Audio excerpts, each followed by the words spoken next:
Now, I've been in many relationships, and obviously, there's always those bad apples and a lot of toxic behaviors. But at the same time, there's so many I can name that to a point where this video would be like a top 50 to nearly 100 reasons why you should break up with her.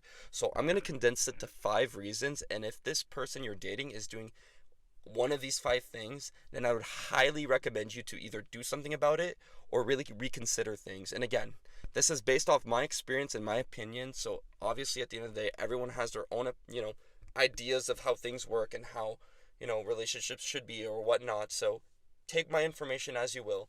But either way, they control you. So number one, they control you. Obviously, controlling behavior is something that should not happen in any relationship. And controlling goes in literally anything you do. If you're someone that really likes hanging out with your friends, let's just say, and I don't know, you want to hang out, go to your buddy's place, have a few drinks, but your girlfriend says, nah, no, starts saying, like, no, no, don't go, and, you're not allowed to go. I don't want you to go. I want you to do this. Or if you go out in public with her and, you're looking around and she's like, why are you looking around? You're looking at any girl, like, stop looking around, like, you're just, you know, they control what you do, and they decide, they go through your phone, and if they do any of that, if they can't, you know, if they can't fully, trust you going out or having to text you 50 times when you're going out to just your buddy's place or just overall you doing anything that's like not in her presence, and she feels the need to always go through your phone to make sure, then honestly you're just setting yourself up for one of the worst relationships. And I've definitely been in a situation where someone said, like, I'm a priority, you shouldn't be allowed to hang out with your friends, I should come number one. And this was like one of my first relationships. I was like, ain't no way you being dead ass, like that's the craziest thing that someone could say. And already that was a red flag for me to be like, get the fuck out of there. Because honestly, no one is allowed to tell you what to do as a person. You want to do things, you do them, okay?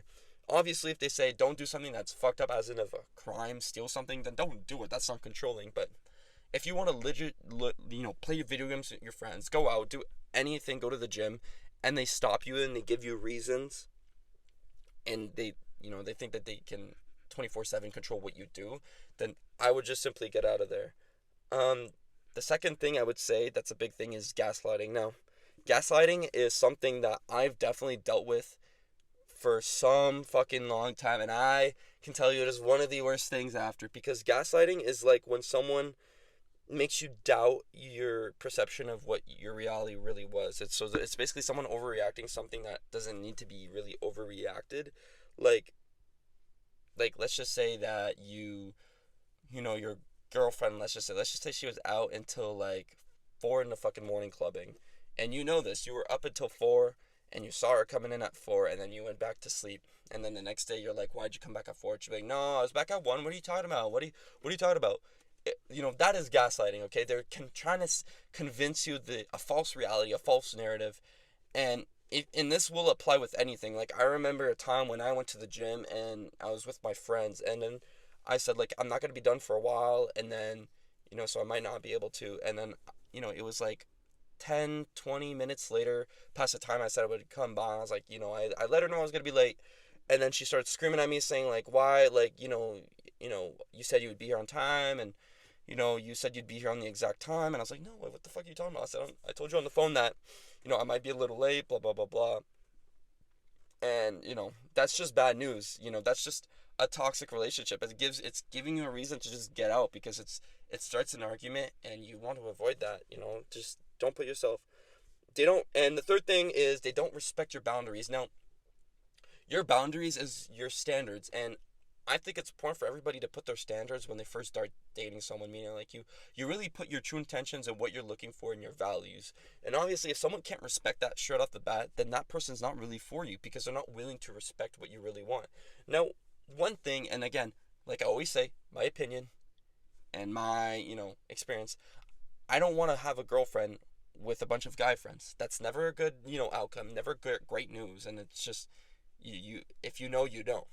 And obviously I was in that exact situation where I made those intentions clear, and then obviously when something's a little off, and and you kind of question it, it's like, oh, why are you so insecure, why are you being controlling, why are you doing this, why are you doing that?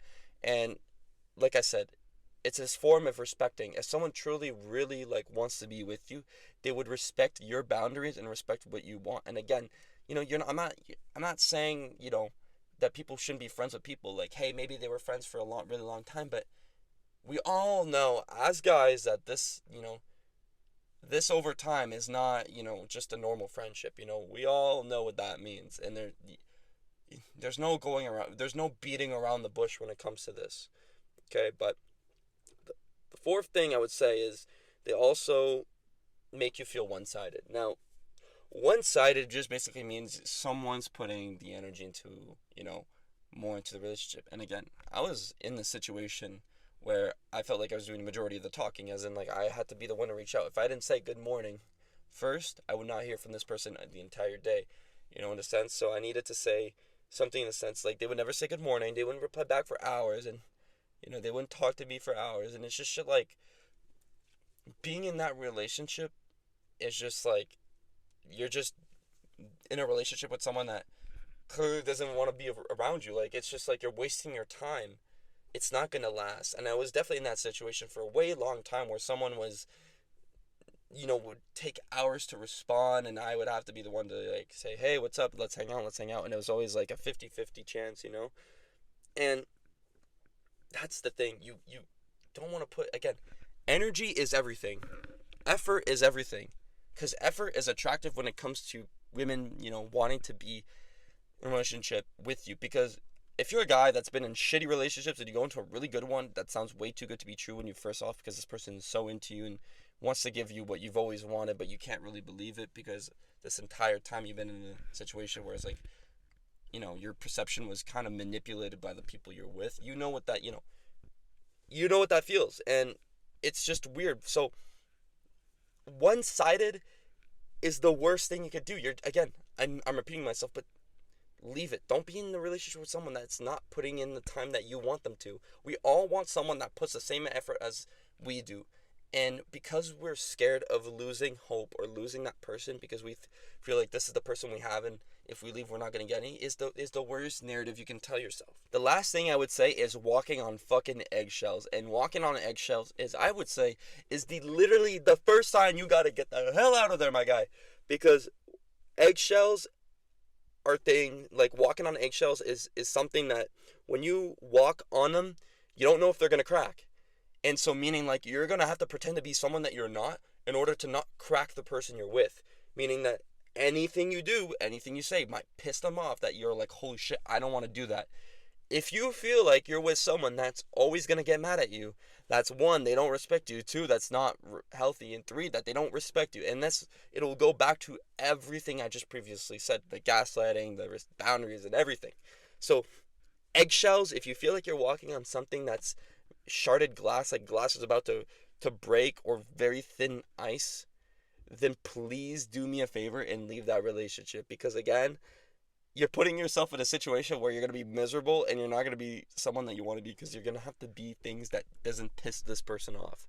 But either way, please let me know if I, went over things that made sense and if I could have said anything else. I'm definitely going to make another part to this video because, again, like I said, there are so many other things I could talk about, but I don't want to just put them all out in one. I kind of want to spread them around over time and shit like that. So anyways, it's been Fellow, and I hope you guys have a great day. Stay smart.